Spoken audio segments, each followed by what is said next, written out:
সুপ্রিয় শিক্ষার্থীবৃন্দ, আজকে আমরা পঞ্চম শ্রেণীর ঐকিক নিয়ম অধ্যায়ের অনুশীলনীর 10 নং প্রশ্নটি। এখানে বলা হয়েছে একটি ফলের দোকানে একটি আনারস 48 টাকায়, একটি আনার 95 টাকায় এবং একটি আতা ফল 75 টাকায় বিক্রি হয়। সোনিয়া 4টি আনারস, 2টি আনার এবং 5টি আতা ফল কিনে 1000 টাকা যদি দোকানিকে দেয়, তাইলে তাকে কত টাকা ফেরত দেওয়া হবে? তো এই প্রশ্নটার সমাধান আমরা কিভাবে করব, চলো দেখে ফেলি। আনারস 48 টাকা দিয়ে বিক্রি করতেছে, একটি আনার বিক্রি করতেছে 95 টাকা দিয়ে, একটি আতা ফল বিক্রি করছে 75 টাকায়। বলছে যে সোনিয়া 4টি আনারস কিনছে কত টাকা দিয়ে? 4টি আনারস 48 টাকা, মানে একটি আনারসের দাম 48 টাকা, সে কিনছে 4টি আনারস। একটি আনারের দাম 95 টাকা, সে কিনেছে 2টি আনার। একটি আতা ফলের দাম 75 টাকা, সে কিনেছে 5টি আতা ফল। তো এখানে আমরা কি করব, প্রথমে যেহেতু একটি আনারসের দাম, একটি আনারের দাম এবং একটি আতা ফলের দাম দেওয়া আছে, তো আমরা 4টি আনারসের দাম, 2টি আনারের দাম এবং 5টি আতা ফলের দাম বের করে নেব। তো এইখানে আমরা কি লিখেছি, একটি আনারসের দাম কত টাকা? 48 টাকা। তো এখানে আনারস কয়টি কিনা হয়েছে? সোনিয়া 4টি আনারস কিনছে, সুতরাং আমরা লিখতে পারি 4টি আনারসের দাম। যেহেতু 1 থেকে 4 বেশি, তার মানে অবশ্যই গুণ হবে, তাইলে আমরা কি করব, 48-এর সাথে 4 গুণ করব। তো 48-এর সাথে 4 গুণ করলে আমরা পাচ্ছি 192 টাকা। এখন আমরা বের করব 2টি আনারের দাম। একটি আনারের দাম 95 টাকা, সুতরাং আনার কয়টি কিনেছে? আনার কিনেছে 2টি, সুতরাং 2টি আনারের দাম, যেহেতু 1 থেকে 2 বেশি, তাইলে গুণ হবে 95 গুণ 2 টাকা।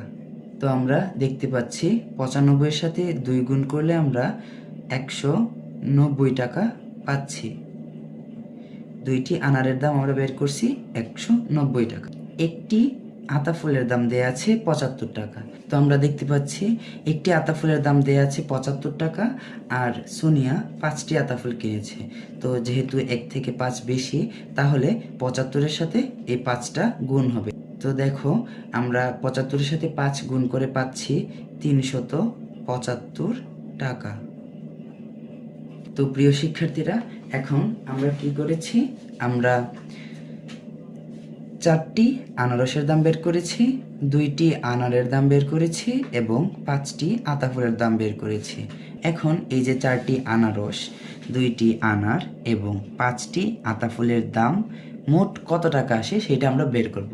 তো আমরা লিখেছি 4টি আনারস, 2টি আনার এবং 5টি আতা ফলের মোট মূল্য হচ্ছে, আমরা যত পেয়েছিলাম, 4টি আনারসের দাম পেয়েছিলাম 192 টাকা, 2টি আনারের দাম পেয়েছিলাম 190 টাকা এবং 5টি আতা ফলের দাম পেয়েছিলাম 375 টাকা। তো এই তিনটা যোগ করলে যোগফল আসে 757 টাকা। আমরা প্রশ্নে পড়েছিলাম সোনিয়া 4টি আনারস, 2টি আনার এবং 5টি আতা ফল কিনে 1000 টাকা দোকানিকে দিলে কত টাকা ফেরত পাবে? আমরা লিখতে পারি দোকানদারকে দেওয়া হলো 1000 টাকা, ফলের মোট মূল্য আমরা কত পেয়েছি? 757 টাকা, 757 টাকা। এবার আমরা দেখতে পাচ্ছি দোকানদারকে দেয়া হলো 1000 টাকা এবং ফলের মোট মূল্য আমরা পেয়েছি 757 টাকা। তো 1000 থেকে 757 যদি আমরা বিয়োগ করি, আমরা পাই 243 টাকা। এখন 243 টাকা এটা কি? আমরা প্রশ্নে প্রথমে পড়েছিলাম যে দোকানদার তাকে কত টাকা ফেরত দিবে, তাইলে আমরা এখানে লিখতে পারবো দোকানদার ফেরত দেবে 243 টাকা। তো এটাই হচ্ছে আমাদের কাঙ্ক্ষিত প্রশ্নের উত্তর।